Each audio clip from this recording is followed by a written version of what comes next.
I'm not seeing any hands.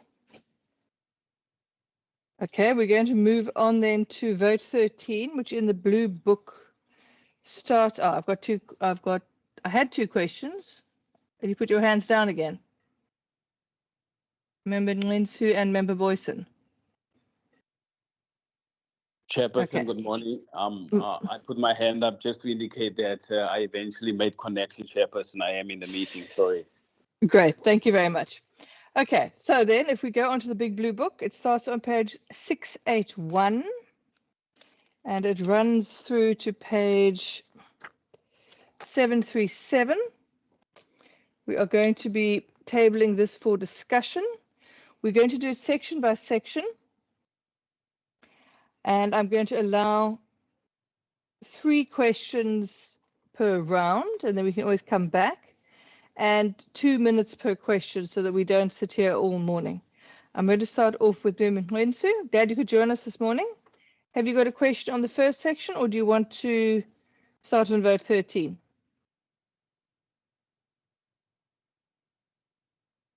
Okay. Then let's table the first section from page 681, which is point 1, the overview. It runs through to the Act Rules and Regulations to the top of page 687. So it's the overview up until just above budget decisions. Any questions on that part? So it's 681, 682, 683, 684, 685, and 686. Questions from anybody? Not seeing any hands. Last opportunity. Okay. So then from budget decisions on 687, aligning the departmental budgets to achieve government's prescribed outcomes, review of the current financial year, and then it runs through the programs to the top of page 693. So it's budget decisions up until the outlook for the coming financial year. Member Nlensu.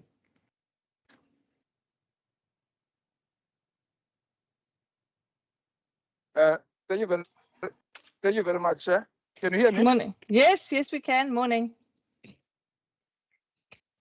Okay. Good morning to you, Chair, the members, the public, the MEC, and the department. First, I think it's important to appreciate the fact that finally the department was able to get to a 1 billion mark. Where one stand, that is a product of our work as this committee. Because I've been raising this particular issue that the department has been underfunded. And by the way, this is not enough. But here are the questions to pose. Firstly, based on the remarks you made. Recently, one want to understand, yes, I've noted some allocations made, but it would be important to appreciate the current happenings, which where we stand, decades can play a role to mitigating the challenges of gangs, amongst other things. Recently, there was a circulating video on social media showing an initiation of a gang teenager. And that incident, if we are correct, according to our reading and investigation, it happened in Khayelitsha, right, in the surroundings of Khayelitsha. Now, what is your view? What do you think should be done to address that question? That's the first thing. The second question related to is page 682. 682, you know. The department is not clear in respect to how it seeks to address the youth question, in particular to developing young people who are largely farmed on the streets with no sporting infrastructure. Every time I get into this particular question, I will take you to Butcher Squad, where black youth is made to practice soccer along the N2, right? Yes, I know the city of Cape Town now want to hide that through what is called the erection of a wall. So what are the concrete programs the department seeks to, to initiate as a response to this crisis of young people who are co-opted by gangs and extortionists? Thank you very much. 683 on 683 AOMD. Are there plans to increase the number of MOD centers and employment opportunities through MOD over the MTEF? And they will need some concrete details in respect to that. The final question, 684, I think again is related to a question I made earlier. We are left with just under 3 years now, or 3 years, right, to the next elections. But the question of school has been a rhetoric. And I hear the HOD talking about cabinet having approved. Now, can you tell us the concrete progress? How is this going to be rolled out, and where do you think successes will take place? Thank you very much. Those are the few questions which I wanted to raise for now. Thank you very much. If I can hand over to the department for those answers, please.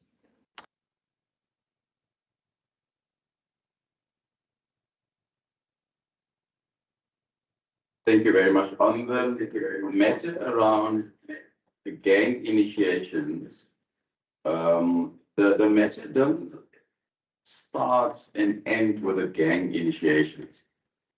I think one of the things that I've always highlighted, and it also doesn't start and stop with the army, it doesn't start and stop with the police. The matter is with the convictions. We currently, and I remember I asked that parliamentary question about 6 years ago, and sadly nothing has changed. If you Google it, you'll see the answer. We're sitting with a 3% conviction rate. So when you sit with a 3% conviction rate, the guy who was arrested this morning is out 5 o'clock this afternoon. There is no disincentive for individuals, particularly gang leaders, to stop, because the criminal justice system doesn't lend itself to punishing those that should be punished. So it's okay to arrest the guy on the corner, Muhammad or Ricardo, that sells a tip for 200 rand. By the afternoon, he's completely bailed out, and the individual supplying their drugs, sadly, still roams around. And that is one of, I've always argued, and unless anyone prove me otherwise, I'll continue to argue that way, that our gang conviction rate and our criminal justice system, its failure to convict gangs, lends itself for them to recruit more people. The second part of your question around voucher squatting is also linked to question number 5, or point number 5 for those who have third question, but I think you actually made 5 points. It's around school sport that my colleagues, the 2 competent colleagues, will talk about in more detail. But when we roll out, and actually would encourage the standing committee to invite us to do a presentation on our school sport plan and strategy, so you can have a better understanding about what we're going to do around it. So ideally, Honourable Member Benson, you'd want those kids to stay after school, you want them to participate in a structured competition, so that they don't go and play out, whether it's Borchers Quarry, whether it's Mitchell's Play next to the R300, whether it's Luanle next to the N2. You want these kids to play in a structured school sport activity, and hence we launched the Western Cape School Sport Strategy, approved by the HOD, endorsed by Cabinet in November last year, and we'll need to come and do a presentation for you, because we're going to need all our support, including parents who needs to make sure that these kids stay after school and participate in school sport, because then we prevent them from going to alternative places once their strategies obviously started to implement and play soccer, whether next to the N2 or next to the N1. And that is ultimately the longer term solution. Because yes, you can build a facility there at Borchers Quarry or next to the N2 in Luanle or in the brain power next to Mitchell's Plain. But that properties are not meant for sport. Our school sport is our strategy is an answer, or at least part of the answer to that problem. And lastly, On the mod centers, yes, there is an increase in the mod centers, and my colleagues will also speak to the technical questions around. So that's the initial response, actually. Thank you, Minister. I'll just cover the facility one, and then Dr. Bo will go into more detail. Just at a broader context, our contribution and the work within the facility space is quite a lot over the past, say, 10 years. Starting with the MIG. As you know, the MIG is driven by the Department of Proctor, as well as the National Department of Sport, Arts and Culture, and supported by the department where we get involved in the appraisal and monitoring how projects unfold. The Western Cape has received 25 funding allocations over the past 10 years from the MIG allocation. And if you look at the ones that are coming on in the new financial year, I think there's about 6 more coming on in the new financial year that will take it to 31 facilities that are being built in the Western Cape using the MIG budget. MIG has invested over 263 million in facilities in the Western Cape in all of the municipalities that qualify for MIG. And the allocation has been spread quite around the province. We've got about 9 projects that have materialized in the Garden Route, 8 in the West Coast, Central Karoo, as well as Overberg have each had 5, and the Cape Winelands has had 4. So those are just the MIG. We then also have our own budget, which we allocate to municipalities every year. That goes towards projects that municipalities are initiating that are in their IDPs that contribute either to building new facilities or also maintenance of existing facilities. We've got 6 new projects coming on in the new year, supported by DCAS within the municipalities. And we are continuing our investment. I'm going to ask Dr. Boer to just go into further detail around that. And he'll also take us through how the mod is growing, how we've already moved from 181 to a new number, and how we're going to see that growing going forward. And he'll also cover some of the school sport elements. Thank you very much, HD, and good morning again, members and chair. So firstly, with regards to the mod question, we have received extra funding over the MTEF, and it is our intention to up our number over the MTEF by 60 mod centers, 60. So at the moment, we are standing on 31 fines. So the idea then is that we will be working with education to identify schools across the Western Cape that may want to become mod centers.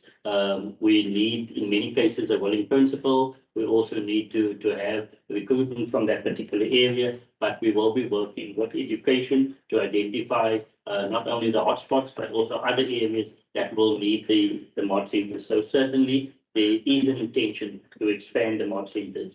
In terms of facilities, just to add on to what HOD Redmond has indicated, we are meeting on Wednesday with education to finalize an advertisement that will go out to the Western Cape schools, mod centers. We have allocated 36 million rand for multi-purpose courts to be built over the next financial year.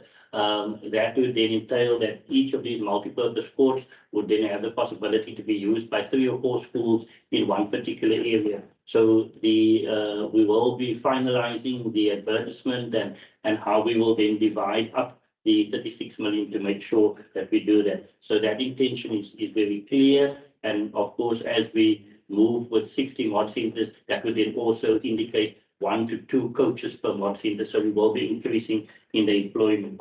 In terms of our school sport, we are now in discussions with all the school federations, school committees, and we are meeting with them on the 28th of March at the Western Cape Sports School to finalize the league program.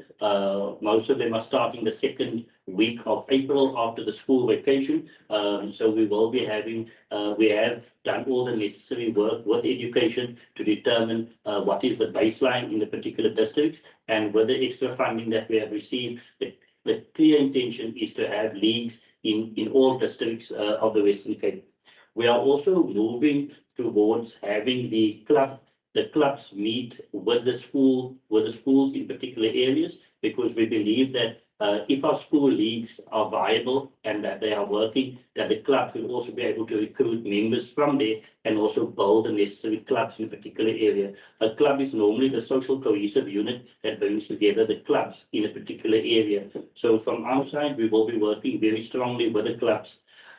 We work very closely with Fox. At the moment, we've got representation in Mitchell's Plain and in the other areas that Fox may have, so that we can work with him in the anti-gang strategy. And we do meet with him regularly. We've got Ms. Manuel and others that sits on those committees with Fox. So we work within the Western Cape strategy so that we can support whatever things that we need to do to support the strategy as well.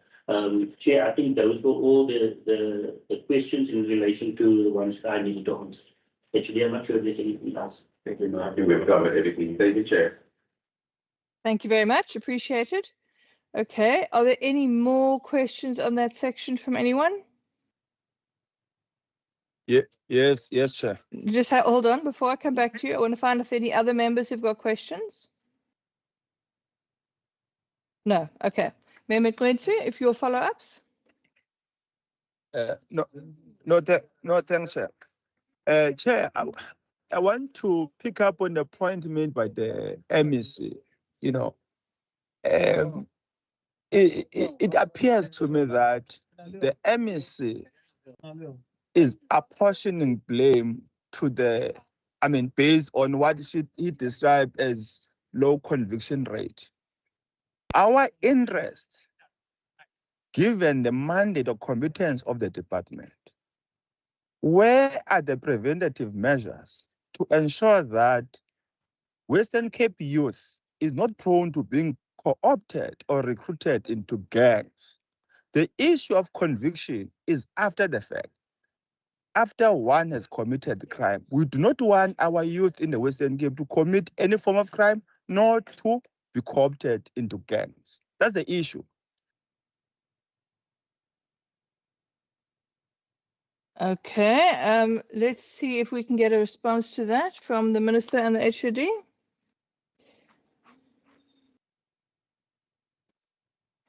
Thank you very much, Honourable Member.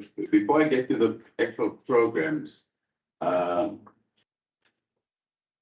Lasta was a known gangster in the province. And what enabled him to continue recruiting young people, to continue smuggling abalone, to continue smuggling, importing drugs in this province, because we are not a manufacturing or province that manufactured drugs. What enabled him to do so is a justice system that failed to put him in jail. It's really that simple. If he was in prison, he was never going to be able to recruit a young Ricardo, a young Tsepo, a young Ahmad Noor, because he would have been convicted. But I will respond to the practicalities of what my honourable member was asking. Honourable member, we were at the Year Beyond program, which takes on nearly 3,500 young people every single year as a preventative measures. We also have our club development program, which obviously helps clubs and help young people with sport. We also support clubs and football tournaments. Let me give the honourable members a practical example. We just on Saturday, one of the things I didn't talk about, so my Saturday was so busy, I can't even remember, but just on a brief note, Saturday we launched the Bay Hill Club, which the honourable member, the tournament, the honourable member knows, the Bay Hill Club is a very important youth tournament in this city and in this province. And where that tournament, see thousands and thousands of young people participating in Erica Park, and we as a province support that tournament and have been supporting for many years. So those thousands of young people as preventative measure will be there, and they won't be participating in violence or crime as prevention. Similarly, just 3 weeks ago, we had the Mitchell's Plain Youth Cup. Again, those 4 days, and I was present intermittently over those time. There's thousands of young people who are participating in sport at the Lenterfair Sport facility, and they were not involved in gangs and crimes. So from a quick preventative measures. Those are just some, but it's not exhaustive. I can certainly give the standing committee a list of everything we do, all the sports organizations, the clubs, federations. Our youth sports strategy, for example, is addressing exactly that. Keeping those young people after school, keeping them active, keeping them busy. The Zabalaza Baxter Theatre Festival over the last few days and continue until next week, and many similar festivals. Interesting, quickly, last year we attended the festival in the Athlone. I can't remember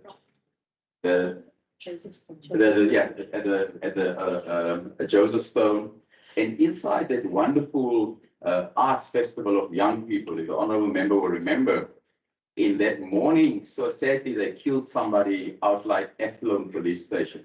Again, if that person was convicted and kept in prison, he wouldn't have been able to murder another person, but that's not for this debate. But those 500 people that was in the jails, I wish we could have broadcasted that live on Facebook. So you could have seen the alternative pathway that we create for young people, because the Joseph Stone Auditorium was packed. And it was a perfect example of how our programs affect positively. Because right outside on the opposite side of the society, there was a crime and a murder took place. But in the Joseph Stone Auditorium, there was 500 people who were part of us, part of this department, and the work this department had done. So again, from the preventative measures, this is the pathway that we've developed. But if those gangsters were in jail, if they were convicted, they would not have killed people so horribly so outside the Athlone police station. Similarly, the honourable member will also remember 2 young boys were horribly, sadly, and tragically killed in Lavender Hill, and just literally a few hundred meters from there is our Lavender Hill shared facility, which provides hundreds of opportunities for young people from Lavender Hill. But if those gangsters were convicted and if they were in prison, they would not be able to pull that trigger. So conviction is not, so crime just don't happen after the fact, as the honourable member said, it's preventative. Sending somebody to jail prevent the next person from pulling up that gun and shooting somebody, because they know there will be consequences for their actions, which in this case is sitting at 3%. Thank you. Thank you very much, Minister. I think that is well answered. Okay, can we now move on to the next section? So the next section is from page 687. It's entitled Budget Decisions, and it runs through to the outlook for the coming financial year on 693. So it is pages 687, 688, 689, which is the review of the current financial year, 690, 691, and 692. Do we have questions on that section? I'm looking for hands. Chairperson, good morning. My apologies. I'm struggling to raise my hand. I'm just wondering, did we not cover 687 to 693 just now? No, we actually had finished at 687. So this is just the next section. It largely expands a lot on what is then also scheduled for the next year. I've got to jot it down that we did, but thank you, Chair. Okay, anybody else? I've got Member Kwensu. Any other members? Okay, Member Kwensu, over to you.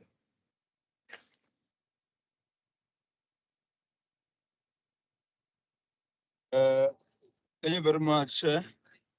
Let's agree, Chair, that this meeting is between me, you, and the MEC. Okay. Now, Chair, just move before this point.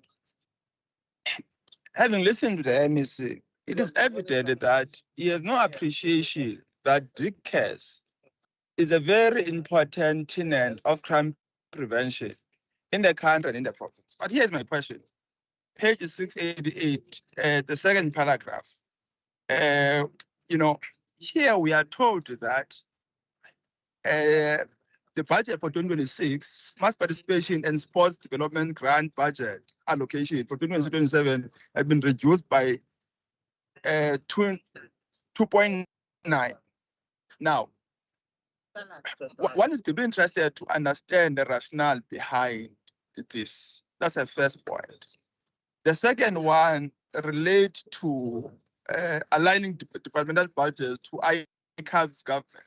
You know, did the department make any attempts for public participation when it was designing this budget? You know, as part of deepening democracy. Chair.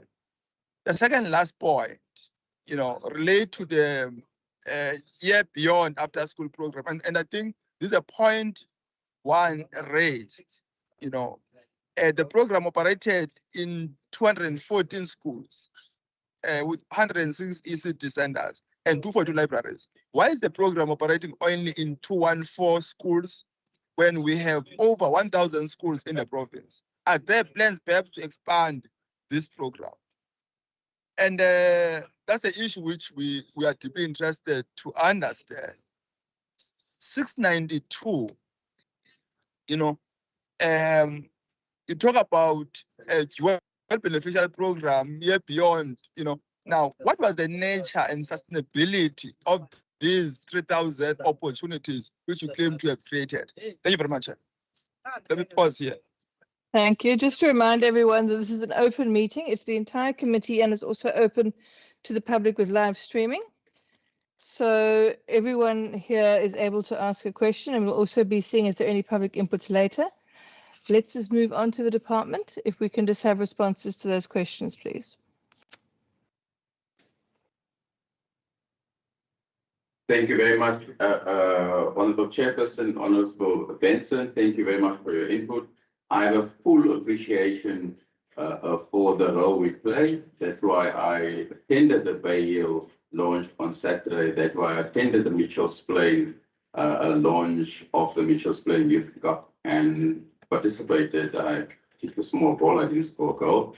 But I have a full appreciation for everything we do and how we and our role. That's why we, the last 2 years, with the department has been working on a school sports strategy, and we're going to implement it with a fierce sense of urgency to ensure that our young people get this understanding. That's why we've reached out to companies like First National Bank, APSA, Bumatel, Remgo, all these institutions to help us in dealing with the challenges, and particularly on funding, Honourable Member. And that's why you're seeing us having 1.1 billion rand. So we fully appreciate this.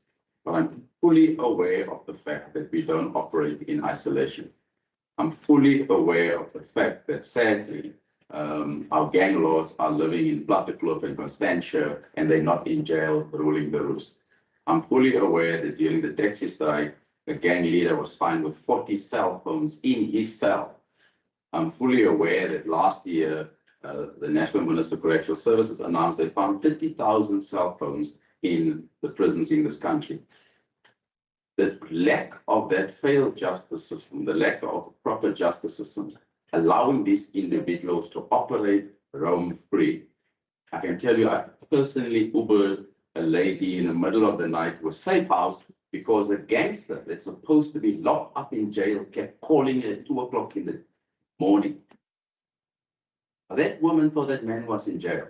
So I'm fully aware of it. So Mr. Benson, I'm fully aware of these challenges. I can tell you, without a functioning justice system, we will fail in this country. So I would appreciate if all of us can help in fixing the justice system, because that woman at 2 o'clock in the morning should have never received a phone call from a person in prison. Imagine how fearful she was. But we've managed through an organization to get her in a safe house, and as far as I know, she's safe. So a dysfunctional justice system enable individuals like that to call people at 2 o'clock in the morning while she should be sleeping in peace, thinking that man is in jail. So the work that we do, we love our job, we know how it contributes in giving young people opportunities, but a dysfunctional justice system doesn't make it easier for us. I'm going to hand over to the department to continue with the technical questions. Thank you. Thank you very much, Minister. I'll take the one about the conditional grant, and then Ms. Paul will take the other one, and Dr. Paul will take the other one. On the conditional grant, Chairperson, it is a national conditional grant, and the national department, together with all 9 provinces, took a decision that in order to assist the host province for all these national school sport championships, an allocation must be taken from all provinces, set aside, and be given to whichever province hosts. So different provinces here get an opportunity to host. And we found that there'd be very little money allocated to enabling a better and more streamlined event, because all hundreds of children from different provinces are participating, and we need a seamless event. So the decision was then taken to cut across all provinces, agreed by all provinces, and whenever a province is given the opportunity to host, that 2.9 million is then added to their allocation towards them being the host province. And then the national government comes together with other funds to further support that 2.9 million. So it is not a loss in the sense that they cut our budget. It cut throughout the entire country, and we are going to be hosting something now. Is it in April? And that 2.9 million has already been allocated to our allocation. So it leaves all provinces, and then when a province hosts, it gets reallocated to that province that hosts. Lyndon? Thank you, HB. It is correct. We are hosting the National Schools Aquatics Championship. The championship will take place at the University of the Western Cape, 23 to 27 April. There will be 630 swimmers that will be competing on behalf of all 9 provinces, and in total, with the management, trainers, coaches, etc., 800 people will be at UWC over that particular period. We are the joint organizers with the national department, but as the host, we will then be organizing that together with the University of the Western Cape. In terms of our consultation with our sector starts each year in August. We have a team that meets with each district and all the sport federations. These are our funding workshops where we engage with the federations and also with municipalities as well. What is happening? Am I the only one who is not hearing the sound? Let's just do a check on sound. Mr. Matthews, can we just make sure that everyone can hear this? Because I'm hearing everything. Chair. We can hear, Chair. The audio output is it's fine for everybody, Chair. It might be on member Mensu's side. Member Mensu, just check your connection. You said you did have connectivity problems. I think if the department can just proceed, please. So once we have concluded on our funding workshops that we have in August with the municipalities and with the sector, we also invite the municipalities as well as the sport federations to apply for funding, and that application for funding ends on the 30th of September each year. In the months of January and February, we then have meetings with each and every beneficiary that has received funding from our department, and that is then our final consultation that we have. These consultations are with the district sport federations, as well as the Sport Council and the Sport Confederation as well. That informs our budget once we have concluded on our consultative processes, and we also have quarterly extended joint provincial task teams with the school sport committees as well. So those engagements also take place on a quarterly basis, and that informs our budget. Thank you very much. Thank you very much for the question about Year Beyond. So just to say that Year Beyond will be expanding this year, and because we received some additional budget. We fully agree with you that we would like to see it in every school. We are in almost every library and almost every museum as well, and in many ECD centres, but we would really like to see it across all of those. But it is funding dependent, and so as more money comes in, we can expand to more.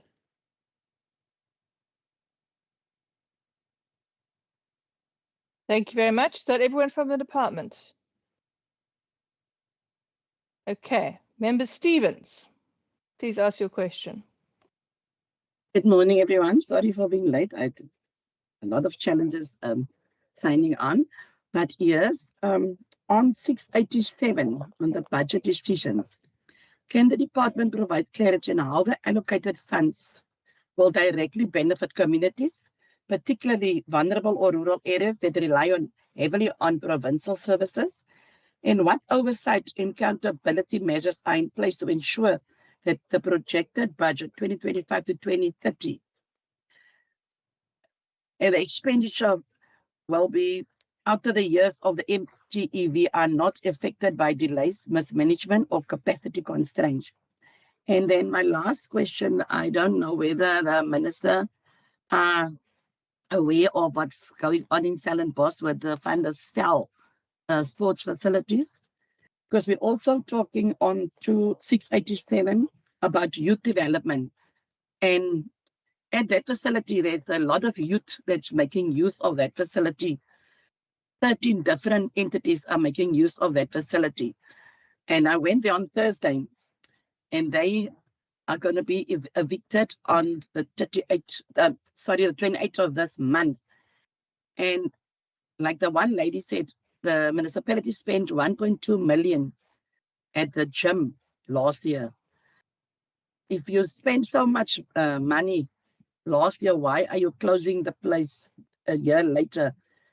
And they are supposed to remove the entities to other facilities, but now they can only move 5 of that entities, of which most of the youth facilities are going to be closed down.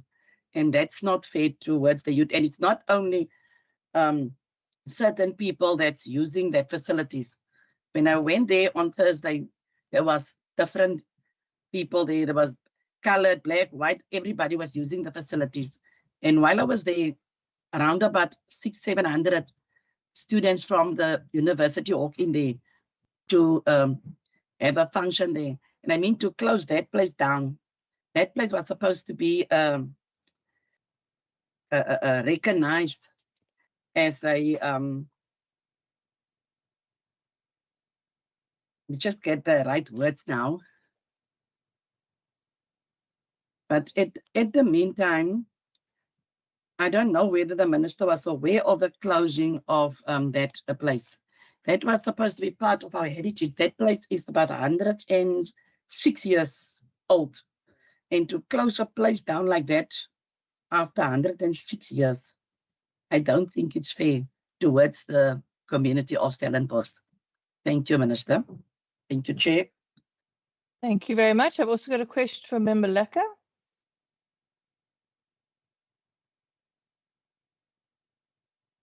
Thank you, Chairperson.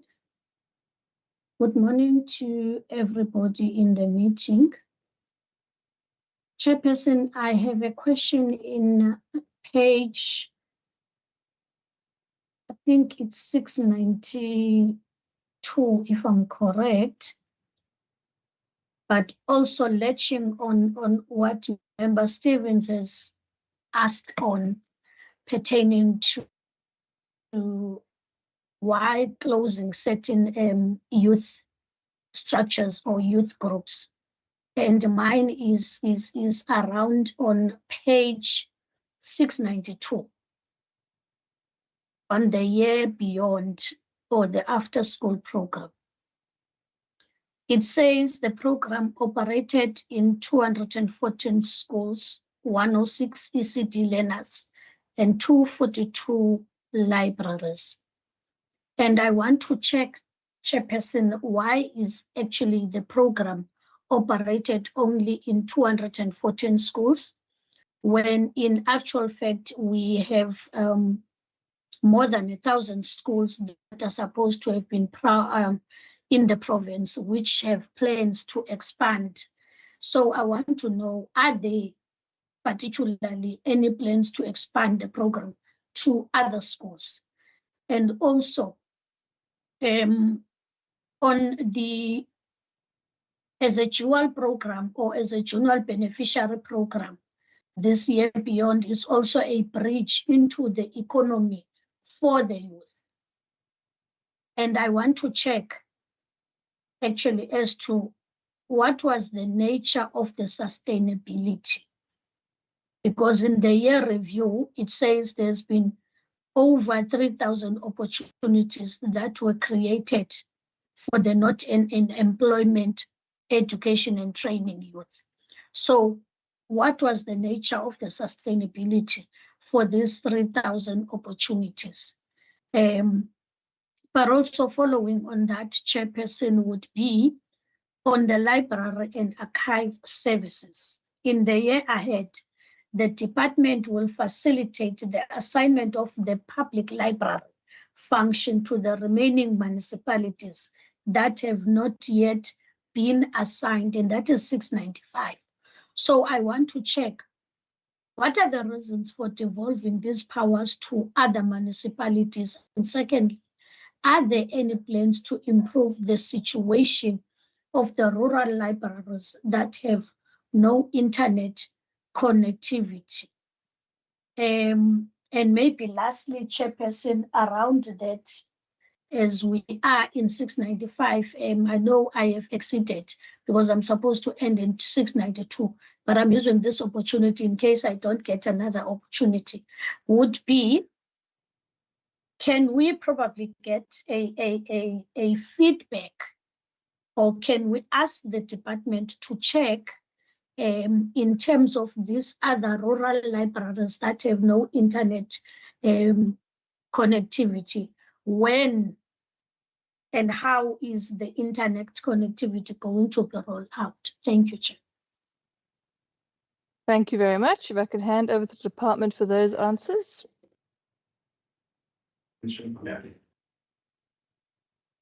Up and now, to Member Stevens, I don't have the technical details around Stellenbosch, so I don't want to give you the wrong answer because I hold this committee in the very high regard. So I'll get back to you on the technical details around it.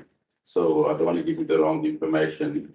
Member Lenka, I'm also going to ask, thank you for this question, particularly around here beyond the last year, also think a bit on the future. But I'm also going to ask Jackie to cover the part of employability. I know she's done a study on it about you know, what do students do after they've been with us and where are they now. And I think it's also just assisting my thinking as well going forward. And then the rest of the questions I'll hand over to the department to answer. Thank you, members. Thank you very much, members, for that. Just so the first thing is, why are we in so few schools? Just to say that this year we are expanding. There is a partnership with the MUD program where we will place 150 young people in MUD centres as assistants to the coaches.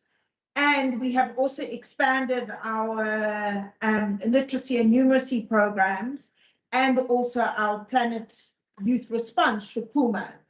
So there is an expansion this year with the additional funding. As more funding becomes available, we will be able to expand even further. It is funding dependent, and we completely agree. Ideally, we would like to see it in every school in the province.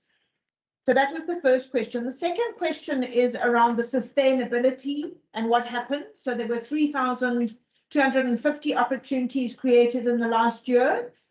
Those young people then exit and pathway into studies, work, and entrepreneurship.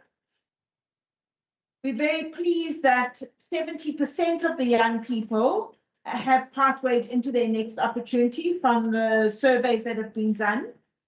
And last year, we piloted an outcomes fund with Harambee, where we incentivized our NGO partners to keep young people active in the economy for a further 12 months beyond Year Beyond. And that proved to be very successful, and we're busy redesigning it and scaling it. And I think that, combined with what Minister said earlier, the partnerships with industry, and also, of course, the new focus supported by the Department of Economic Development and Tourism on entrepreneurship, means that we're really trying to ensure that Year Beyond is a stepping stone and that young people exit the program into something else that keeps them out of the NEET pool. So that is the commitment, and the ecosystem focuses on that. What we've seen is there has been some shift in the trends of where young people move into for work. So the BPO sector used to take quite a lot of young people. That's gone right down, but the tourism sector has become an important next opportunity for many of our young people. So we're working very closely with them this year. And as we see the trend shifting, we'll obviously support that. And of course, we're working very closely with the department because a number of young people stay in the social sector, working in schools and in clinics. And for that reason, we've also launched a clinic Year Beyond program this year. Thank you very much, Chairperson. We'll go to the other questions. I will take the one about the assignment of the library service, and we will cover the one about connectivity, rural library connectivity program. So in terms of the assignment, different provinces follow different ways of running the service. In terms of the constitution, library services are the mandate of provinces. However, before the constitution, most library services were being run at local government level. And then the Western Cape continued in that system of executive assignment. So we worked on the principle of executive assignment since the constitution came into being, where the municipalities continued to run the service and the Western Cape government provided funding support as well as policy support. The Western Cape government also provides the services of a system that allows the public libraries to be able to lend books. We provide the service to all of the rural libraries except for the city of Cape Town. In the past year, we were able to promulgate legislation that would allow us to officially assign the service, basically formalizing the system of operation we've always had in the Western Cape, which works best, better than all the other provinces. The system really works because libraries are closest to the people and should best be operated at a municipal level. They become more responsive in that way. The law was then promulgated in June 2025. That was then followed by the next step, where we then signed assignment agreements with 18 municipalities, which then Premier signed off, and those were actually promulgated and gazetted as such. The 7 municipalities that are outstanding are currently in the various stages of they're going to get their council decisions, others with their legal services, etc. So that process is underway. What this helps us with is that it also ensures that whatever transfers to municipalities that we make, they do not attract VAT. Because it is an official assignment in terms of Section 126 of the Constitution. So this Constitution allows for it. It's a partial assignment where you're not assigning the entire function. The Western Cape government is still responsible for part of the function, such as book buying, making sure that there is a system to manage the lending of books, etc., and also setting policies for the delivery of the library services, and then the municipalities take care of the rest. Thank you very much, Chair. I'm now handing over to Cecilia to cover some of the connectivity issues. Good morning, Chair and Member. Yes, so we have 229 rural libraries that are currently have access to the internet, and most of those sites also have Wi-Fi access to the communities around the libraries, to the broader communities.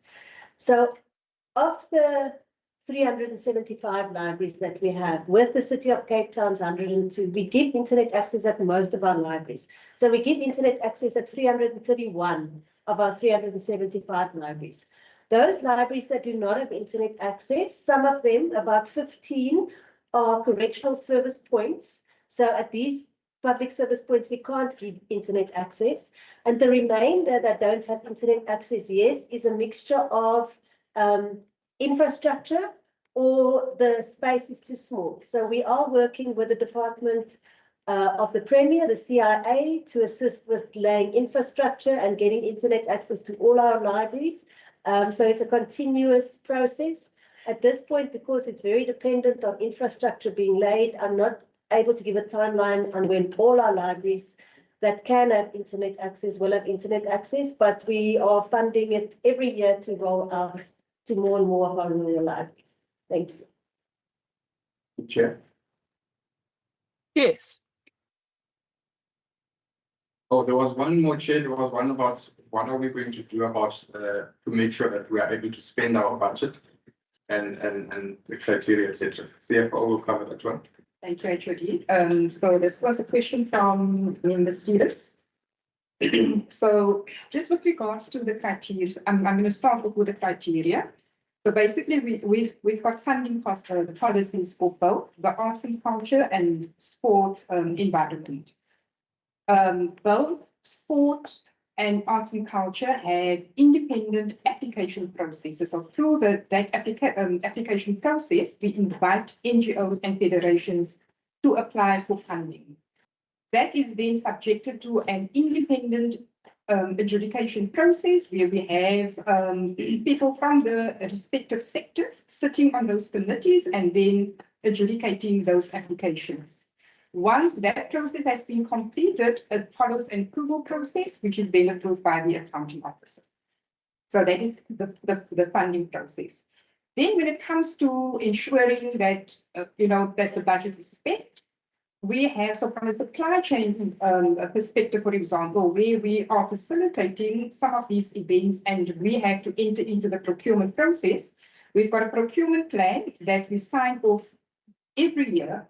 And then every month we have feedback sessions. So we will report on how far they are with the activities that was included on the procurement plan. Then further to that, we've got also fin focus meetings where we discuss the budgets at length. And these fin focus meetings are in fact chaired by the program managers and supported by myself and my team, the management accounting team. And through those processes, we then ensure that we are on track. And if we do find that there are any risk of perhaps under expenditure, we then deal with it. We find, controls to mitigate those potential under expenditure. Thank you, Member. Thank you very much, colleagues. Thank you very much, Chairperson. That is Thank you very much. I appreciate that. A good comprehensive answer. Okay, have we finished with that section? Okay, I don't see any hands. Let's move on to the next section, which is the outlook for the coming financial year. Page 693. It's 693, 694, 695, 696, 697 to 698. It ends here with, well, essentially receipts and financing. So if we can have questions for the outlook for the coming financial year, please. I have Member Kaiser Philander. Member, please go ahead. Thank you very much, Chair. Chair, a lot has been said, I think, this morning about the Mod Centre program, and one should truly welcome the department's commitment towards that program. Chair, towards the end of page 695, under sub-program 4.5, which speaks to MOD programs, the department indicates there the acceleration of the MOD program, as well as deepening program quality across all 315 centres. Chairperson, I also greatly note the comment made or the input made in terms of the extension of 60 more MOD centres, and also in terms of the collaboration with education. I didn't quite hear collaboration with DSD, Chair, but perhaps just also as these centres do function as safe spaces for our youth and helping to obviously reduce the exposure to crime, drugs, and gang activities. And I think the Minister also greatly gave input on that. Chairperson, perhaps my question to the department would then just be, and I think deriving from that will be a resolution, but for the sake of this exercise, perhaps just how will the department ensure that rural communities will benefit equitably from these MOD centres? And it's quite concerning to hear, for example, a community like Op die Berg in Witzenberg, how the influx of drugs impacts on the youth in that community. So, Chair, perhaps if just the department can give us an indication in the 2026-27 financial year, how that 60 more services will impact on rural communities. Thank you, Chair. Thank you very much. Don't see any other hands at this point. Over to the department, please. Hilton will speak to that. Good morning again, Chairperson and to member. I think with the expansion of the market centres to about 60, that would go through application process, and in collaboration with WCD and the district directors, we will allocate that accordingly to where it is required. I think my relationship with a question around relationship with DSD, I think we do not have a direct relationship with the Department of Social Development, but we do have it via the Education Department, because with the Schools Act and the Children's Act, we would not deal with those matters directly as DCAS, but we will, in our referral system, we refer to the social worker or the educators at the school, and the schools refer the matters to the Department of Social Development via that. So we do work with preventive upstream initiatives with Department of Social Development, where we know the current context of the communities and find out what is key, and we kind of theme our activities accordingly. But we do not have a direct collaboration that affects the learner, but we do work with a whole of government approach. We sit on various forums and discuss matters, and we work accordingly to address those matters. Thank you. Thank you very much, Chairperson. Thank you very much. Is there a follow-up on that or any other further questions on this section? Chair, I will capture that in the resolution. Thank you. Thank you very much. Any other hands? Going. Last opportunity. Okay, right. That's that section done. Then from page 698, receipts and financing, payment summary. And then these are the financial summaries. So we're going through to page 717 to other program information. So it's point 7, point 8, and point 9. Do we have any questions on these financials? Any hands?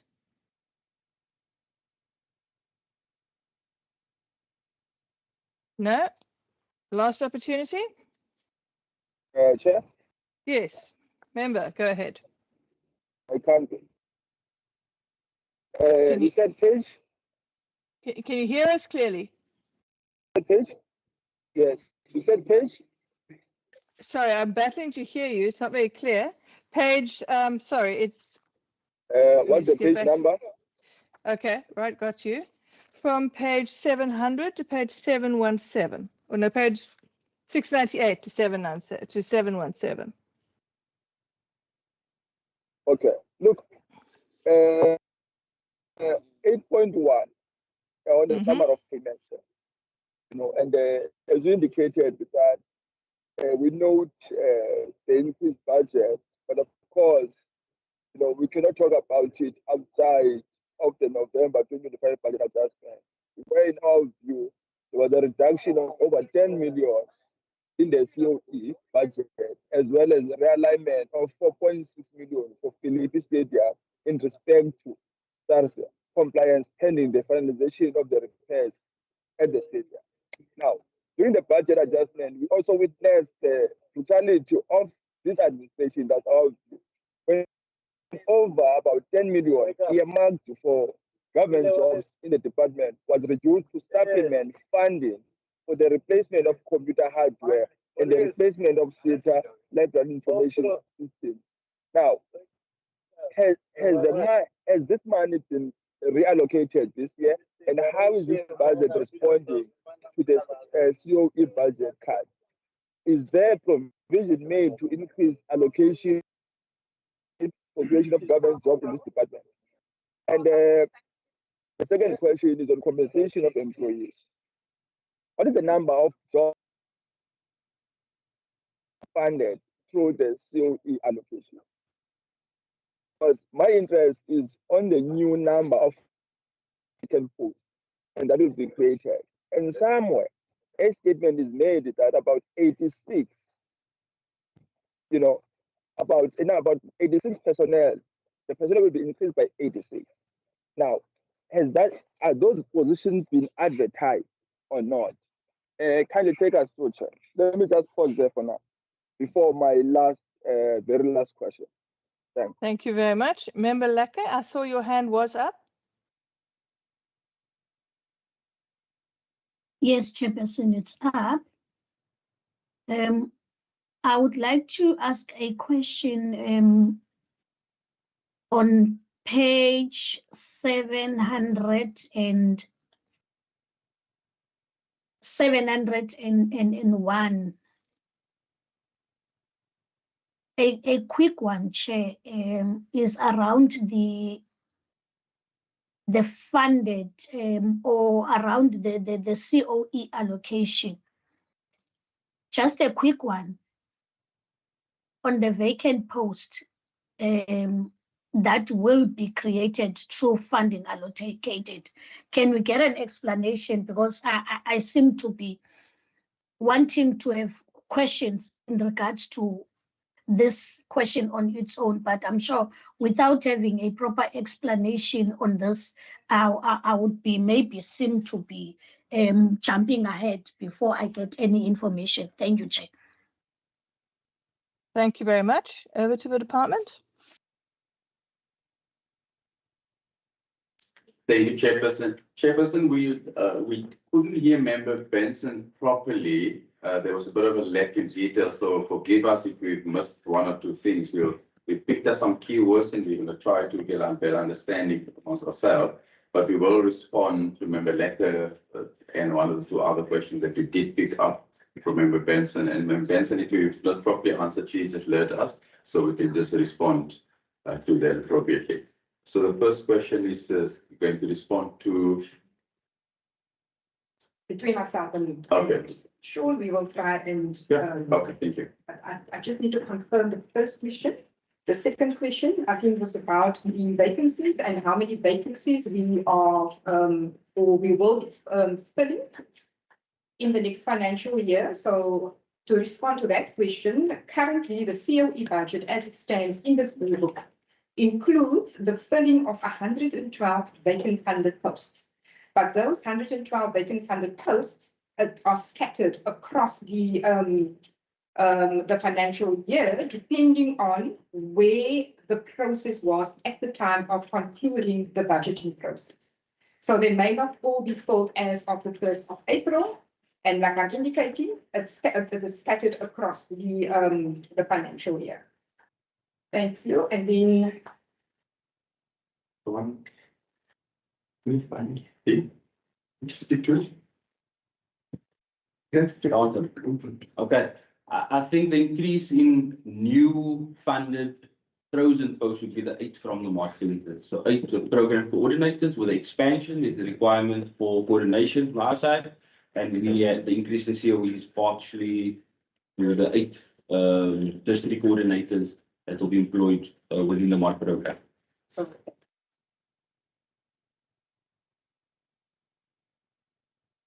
thanks, Chair. I think we've covered all. We missed a lot of Member Kunzu's questions, but if there's something that we missed, if you can please just circle back and do it again, please. And you can also do that, perhaps type it up there on the remember, then we'll also respond to that. And we obviously, if you want us to do some writing, we'll also do that because we know sometimes we might struggle with connectivity. Thank you, Chairperson. Thanks very much. Yes, sound isn't fantastic. I think members can also type it in the box. I've got a follow-up from Member Lecker. Member, go ahead. Thank you, Chairperson. My follow-up is on the explanation on the new number of funded vacant posts that will be created. Are these posts that are scattered across, and are they going to be forming part of the rolling out of the filling of vacancy throughout the financial year? Can I get an explanation? Because to me, it sounds very vague. I'm not sure if I understand it properly. Thank you, Chair. Thanks. Did the department get that? Thank you very much, Chairperson. We've got it. Sorry, Member Lecker, and the CFO will respond now. thank you, Member. So to clarify, the 8 posts that was referred to earlier on, those were new posts that were created. And that was based on the fact that we are expanding the MOD program, and therefore we went to Provincial Treasury and we asked for a debt account increase, even though the funding will then come from the baseline. Then, so the 112 vacancies that I referred to earlier on includes the 8 posts. So in total, we will be filling 112 vacancies, including the 8 that has been newly created. And that, like I've indicated, will be scattered across the financial year, depending on where the process was at the time of concluding the budget process. I hope that clarifies.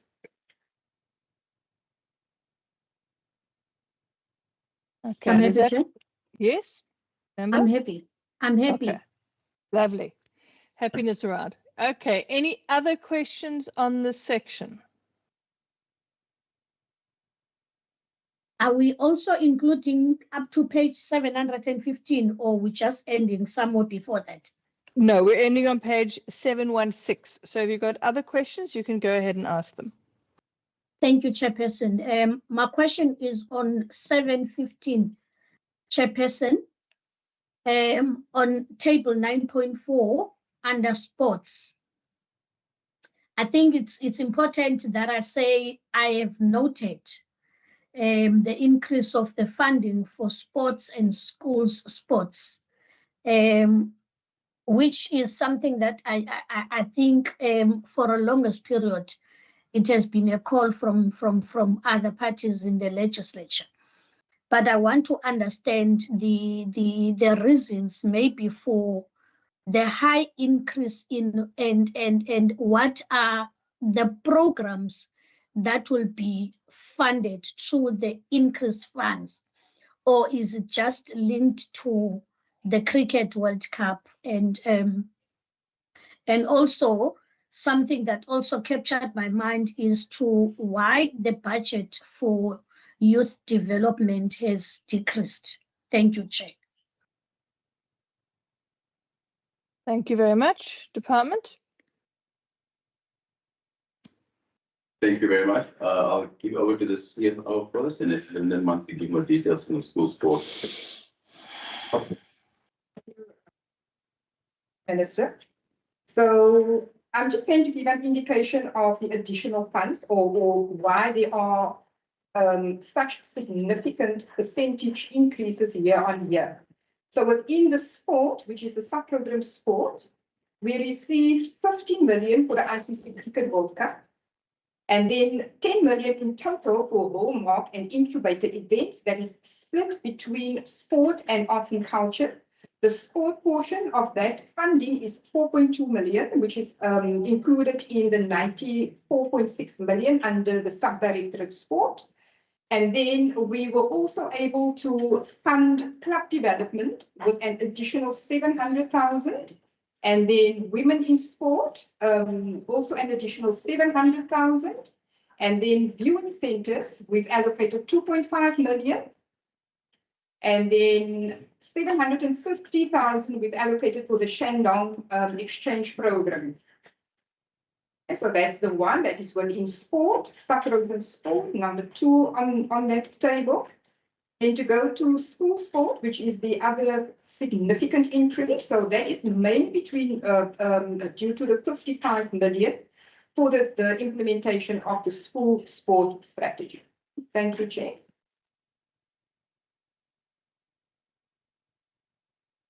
Okay, thank you very much. Have we finished with this section, or is there any other question?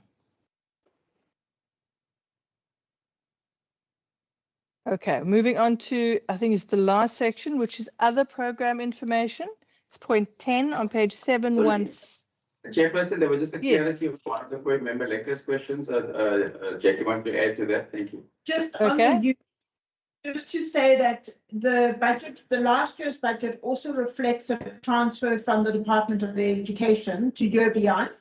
And that comes every year. It will come again this year, but it's only reflected in the adjustment estimate. Great, thanks. Is that everything there? Thank you. Okay, great. Then I don't see hands, so the next section is the last section, other program information, page 717.10, takes us to the end at page 737. It is all the other payments, including some to the entities. It's the annexures. Are there any questions on that section?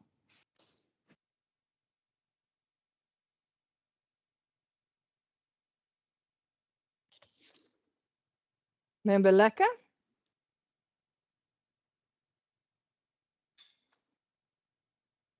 Member Laka, you can go ahead.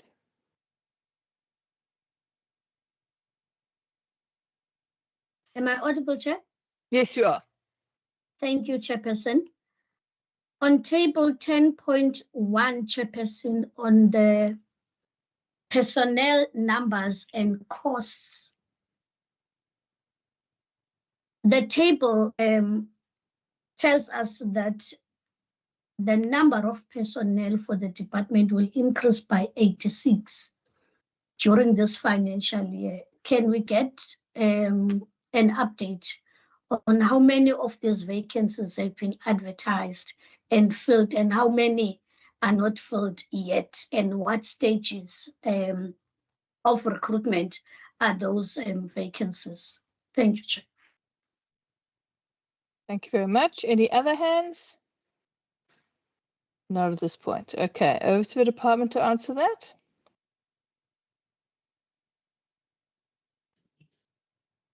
Thank you very much. Chairperson, they are all at various stages of recruitment. I don't know, maybe do you think you could provide a list? Because this is a snapshot, yeah. We could provide a list in writing for you to. Yeah, okay. Chairperson, what we'll do is we'll in the next week or 2 weeks, soon we get the resolution from our committee, we'll provide a list of where each one is in the stage of recruitment. If that's okay with the member. Thank That's you. okay for me. Okay, all right. Any other questions? Okay, that takes us to the end of the section. Thank you, everyone. So we have now dealt with the budget vote all the way through from page 681 to page 737. I've been trying to raise a hand. Okay, Member Gwenku, please go ahead. Yeah, yes, as I indicated, Chair, that I'm facing connectivity challenges. Right. Not so. I've been wanting to make this follow up. Right, that the MSC appeared before the Standing Committee, and the issues which relate to preventative measures were raised quite sharp in respect to ensuring that they are concrete measures. Disappointingly, the minister had deflect and apportioned blame to other sectors or other departments, instead of as a department providing leadership to say, here are the preventative measures the DKS is prepared to put forward, given the resources at the department's disposal. So, where I stand, Chair, the member of this committee, I have a strong feeling that the MSC is not taking the challenges the youth of Mitchell's Plain, of River Smith, of Kaidish are facing, of being co-opted into gangs. Instance, he deflects, he apportions. So I think, sir, you ought to assert your authority when MSC responds to passion, and to ensure that he is in this meeting, and of course is prepared to listen and engage with us honestly in the best interest of our people. Thank you very much. Okay, your sound isn't great. I just want to determine, have you got a question or is that just a general comment?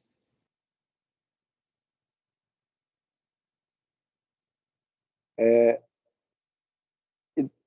a general comment. Loaded, embedded in it is a question regarding a need for concrete measures to ensure that DKS in the province is repositioning as a strategic entity or department capable of preventing crime in the West, of contributing in the prevention of crime, given the fact that Western Cape youth are prone to being co-opted or recruited into gangs. That is a reality.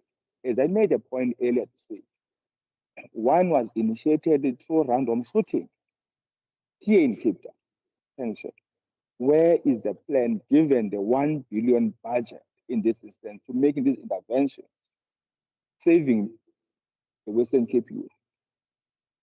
Okay, I'm going to take that as a general question on the budget then. If the department can be kind enough to answer that, please. Thank you, Chairperson. I'm going to take the member to page 713 of our Department of Cultural Affairs and Sport, budget number 13 on that page. And I'm going to reflect on sub-program 4.4 to promote school sport. That is a preventative measure. 4.5 to provide school-going learners with a structured and planned daily after-school recreation program. Sub-program 4.6 to advocate for youth in the province, build capacity, and to provide them with support for out-of-youth school. On page 714, outcomes as per our annual reports, we provide them with attire, equipment, wellness and fitness program, athlete support, women and girls program, athletes development program, sports facilities upgrade, indigenous game supporters, district youth camps held, work opportunities, learners competing at national school sport champions, of which we are now the national championships. More center supported, additional 60 opening up this year, youth service opportunity, children at risk. And on the budgetary item program, the summary of payments and estimates on page 715, number 6, youth programs, the budget 61 million. MOD program, budget 78 million. School sport, budget 104 million. Recreation, budget 22 million. Sport, budget 94 million. Nothing we say takes away from the fact that there are challenges. One of them, the biggest challenge, in my opinion, is the gang conviction rate. But that does not stop us and has never stopped this department and before me 10 years ago, predecessors, to implementing, designing, and consistently come up with new programs, preventative programs to assist youth and youth development. And our budget and this program speaks to it. Thank you. Thank you very much. Member Stevens, I've got a question here. Yes, thank you, Chair. Just want to ask the Minister. The Minister went back to page 713 regarding 4.6, the youth programs. The youth programs mention both after-school and in-school initiatives. Minister, how will the department monitor participation to ensure equitable access across all communities in the Western Cape? Thank you. Minister, please go ahead. Thank you. If you look at to ensure participation is obviously a loaded question, but what I can say, remember when I do oversight visits in last week, Friday afternoon, I did an unannounced visit to 2 libraries. One was to the Mossel Bay Library and one was to one more Panamava Library in Mossel Bay as well. To see what our librarians are up to, but more importantly, looking at our youth, particularly our year beyond youth, because that's where they are placed, to see if they're participating, if they're present, and if they do what they're supposed to. 4 weeks before that, I was in George. I went to one of the high schools, and I remember seeing 50 of them there in one of the high schools to see if they're present and to see what they're doing, just from an unannounced perspective. I know my colleague Jackie has a beautiful website where she tracks them, where they are supposed to check in every morning, see what they're doing. But I know that there is a mode around participation. There is obviously a more technical explanation, detailed explanation around how the schools track them. And I know Advocate Boa has also tracked the participation rate for children at schools. And I'm sure if you want the detail, we can send it through to you. But I'll ask Jackie also how she tracked participation on a year beyond program, which I don't know if is one of the things that this committee, based on Member Benson's question, is particularly faced with. So Jackie can speak to how her beautiful website works. I'll hand over to Jackie just now, Chair. If members can also look at how we've crafted our indicator, I think that will help. Member, so for instance, the one indicator for youth participation says number of children participating regularly and consistently in after-school programs. So we don't only count a child that will show up once. We count children who show up regularly so that we can see that the number has got quality within it. The target we are looking at is 8,000. So we're making sure that there's 8,000 children regularly and consistently participating in the program. We don't just count a child showing up once a year and that child becomes counted. We count only those that participate regularly. So Jackie, can you just? Sure. Yeah. So I think the first thing is, as Minister said, we use an app called Team Pact. It geolocates and timestamps the young people. And so we know where all our young people are serving every single day. We use that same app to register and track the children on the program. So in the schools, if someone signs up for an after-school program, we use that same app to log them as registered, and it geolocates and timestamps them, and it has a photo in it, so that we can then answer the question that HOD has mentioned of regular and consistent. So if someone is meant to be coming twice a week, but they've only ever come once, you can't really say we've impacted their lives. So what we want to know is that they are coming more than half of the available sessions, so that there is attribution. And so that's what we're tracking with the app.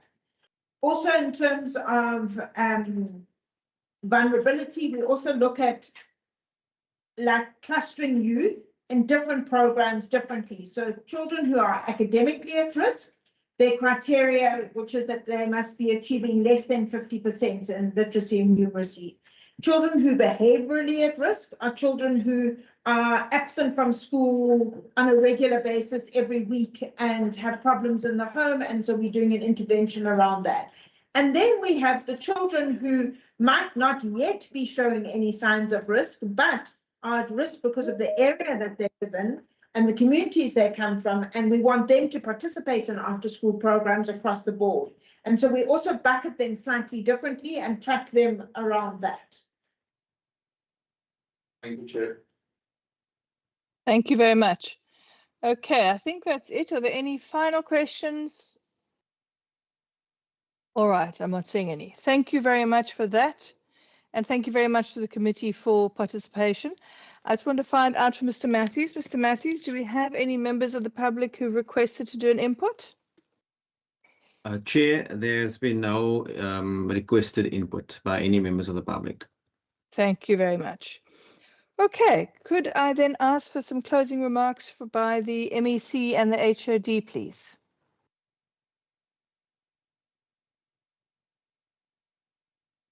Thank you very much, colleagues. The HOD says he'll hand over to me quickly. He doesn't want to have a follow-up question. And I'm also not going to keep you any more long, but just say thank you very much to the team. Thank you, HOD and the department, for working to continuously put this department on the map. Somebody asked me this morning, do I have a twin? I said, why do you ask me? He said, because on Saturday he got tired just looking at my WhatsApp status. But it shows to the incredible work done by this department across our community, from sadly attending a funeral to opening bails, sports tournament, to a community iftar, to many engagements that we operate in, the space that we operate in.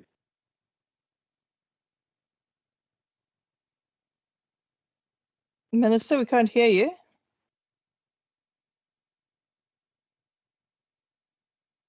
Mr. Matthews, is there a sound issue coming from the department? Chair, I think the minister's either he was locked out or he still shows he's in the meeting. Sorry, I hope he wasn't knocked out. Yes, we can hear you. Okay. No, I'll just quickly, while we're struggling there, just want to say thank you very much. I'm not sure how long you heard of what I said, but just thank you for your time. We appreciate you and continue to work with the department and with the standing committees to build on a better budget for this department going forward. And I think all of us has over many years asked for more money for this department, and we must continue to do so. So thank you for your time.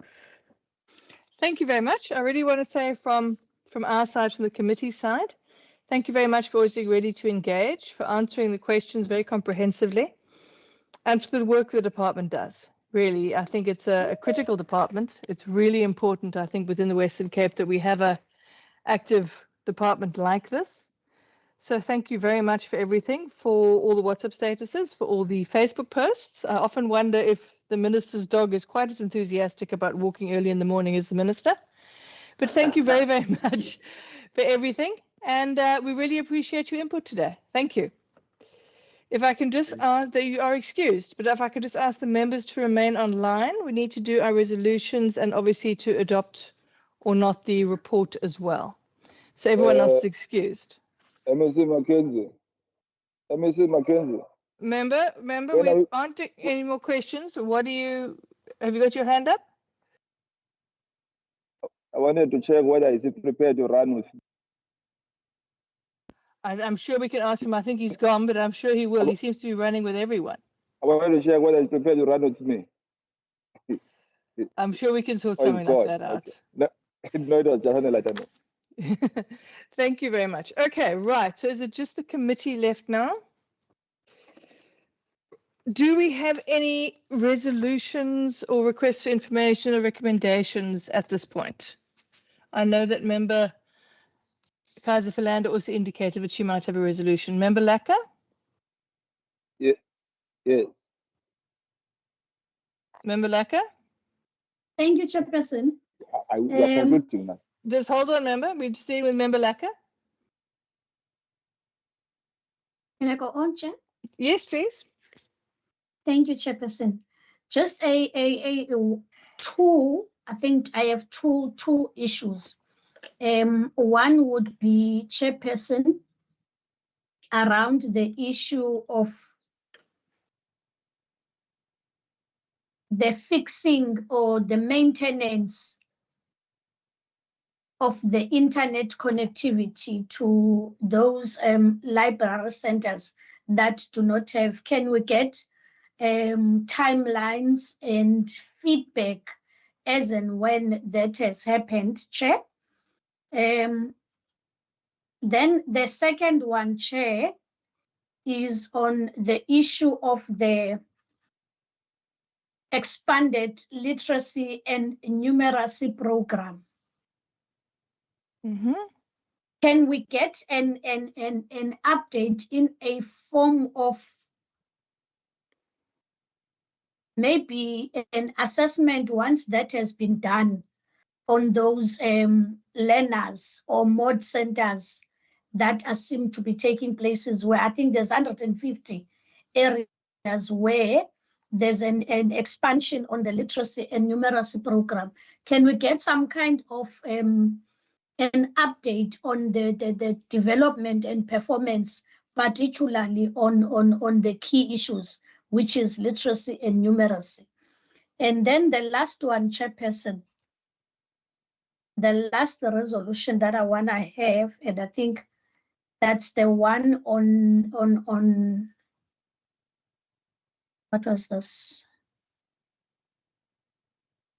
Oh, that's the update on the list of vacancies that I asked for. Thank you, Chair. Okay, thanks very much. And maybe, Chair, I must sneak this in because it's my observation and my personal views. You know, Chairperson, I don't know at what stage or what is the correlation between the youth that is participating on all these preventative measures, or what are the plans of the department. I have had an opportunity early this year of intervening in a matter where a student whose pictures were taken whilst in class and whilst in school and was handed over to a gang grouping which recruited him into selling drugs. It happened on the school premises. And this child was saying, I do not want to go back to school because I don't know what will happen to me. Of course, I had to use my experience in law enforcement in ensuring we identify those learners who are doing that and have them processed in a law mechanism so that this one can be saved into this. And it's not the first instance where it has happened. And recently I learned through social media that a learner has killed himself because he's been forced into selling drugs in school. Now, I don't know to what extent are these programs taking place, because from this experience, it's 2 different schools in 2 different areas, one in the township and one in the colored communities.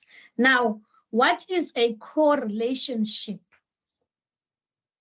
between the preventative measures that DCAS is embarking on and the schools in particular, or targeting those that are in the colored areas or in the townships that we know they are at higher risk of being exposed to crime?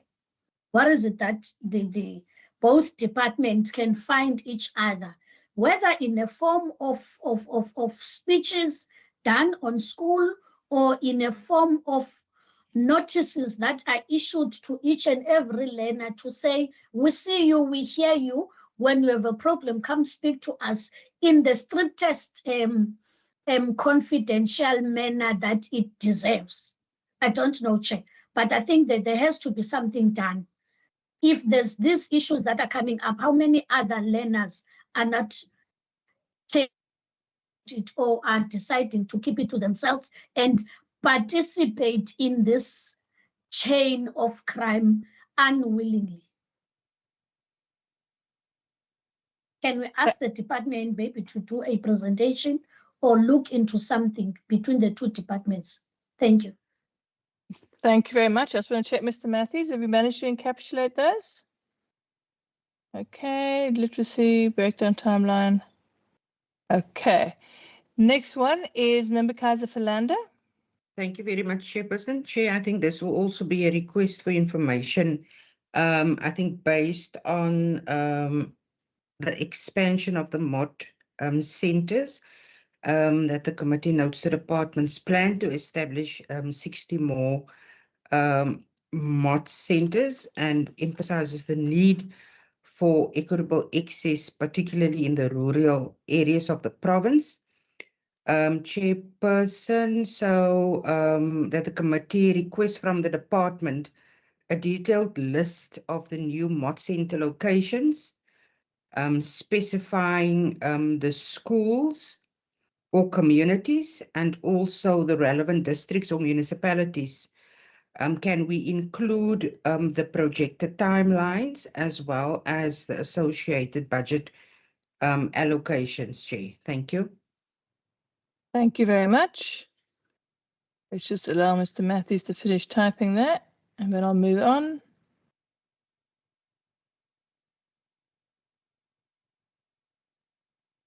Okay. Member Ngwensu?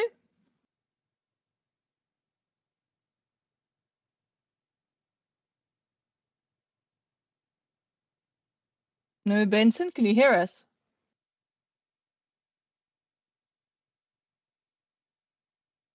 I think the member's having problems with his connectivity. Member Ngwensu, can you hear us? We're waiting for your resolution.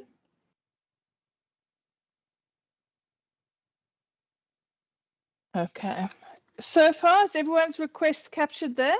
Are there any other requests other than Member Ngwensu, whose sound seems to be a bit problem? Any recommendations? Member Boyson.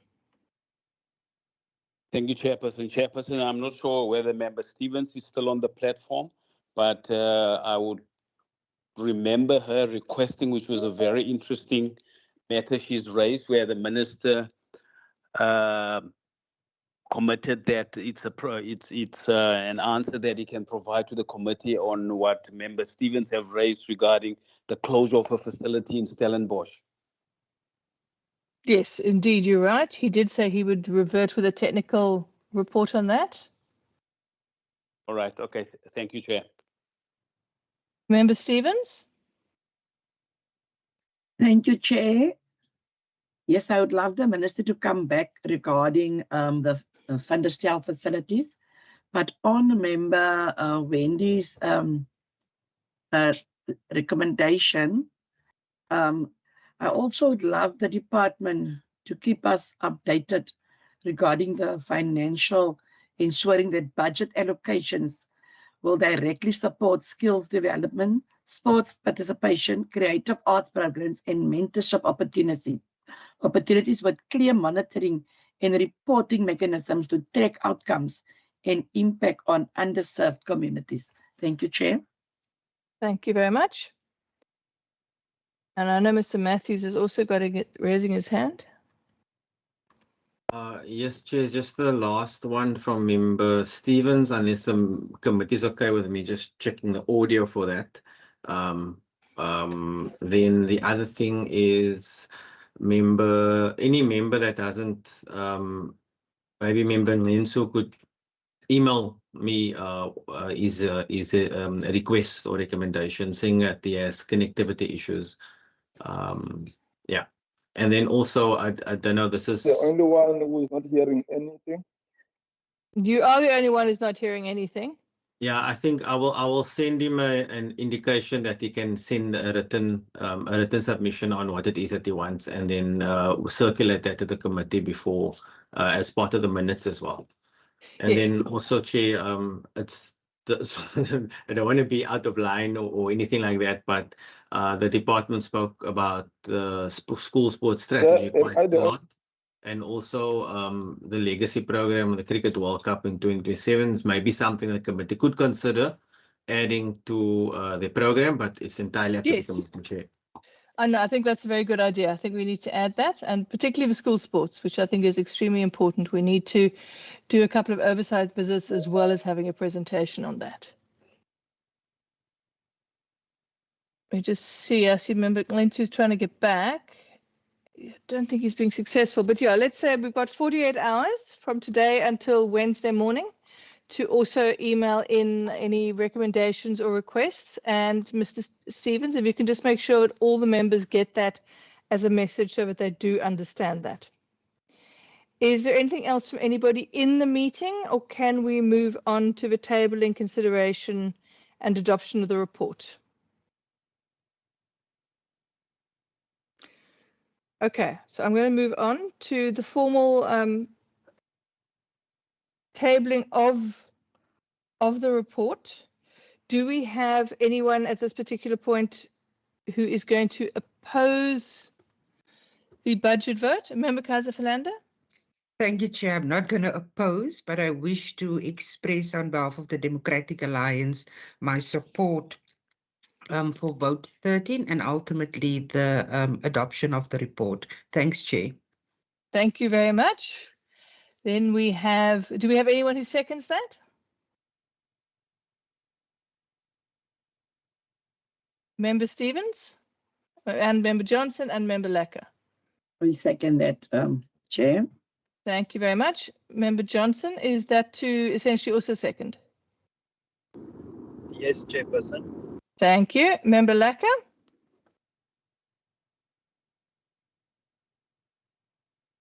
Member Lecker, can you hear us? Yes, Chairperson. Yes.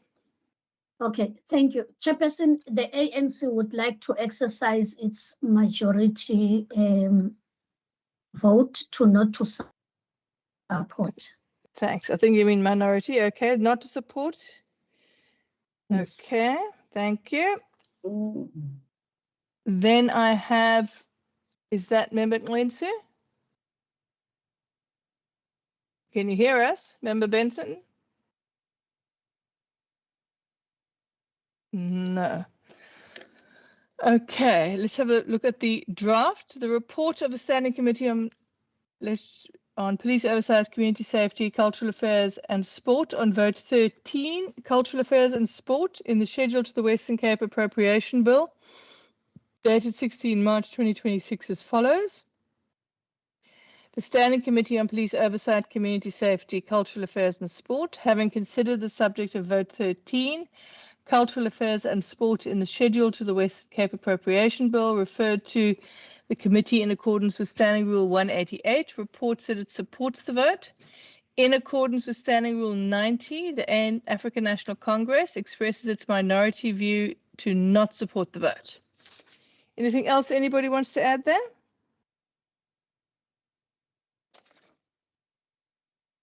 Okay. Member? I was just saying, I think we are covered as it is noted. Thank you very much. Okay, I just want to now, do we have somebody to propose? Support, Chair. Thank you, Member Kaiser Philander. Do we have a seconder? Member Johnson, thank you very much. And so can we then put it to the committee?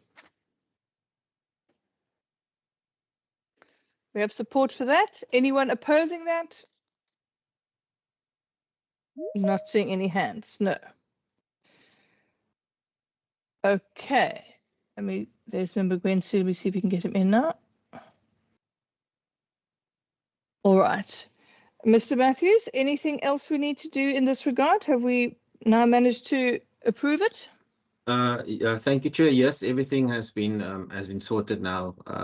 Report adopted, and we'll see the committee tomorrow afternoon. Thank you. So we don't have any other matters we need to deal with? No, Chair. Thank you, everybody. Thank you very much for your attendance and participation, and we will talk again tomorrow afternoon. Meeting adjourned. Thank you. Thank you, Chair. Thank you, Chair. Thank you, Chair. Chairperson.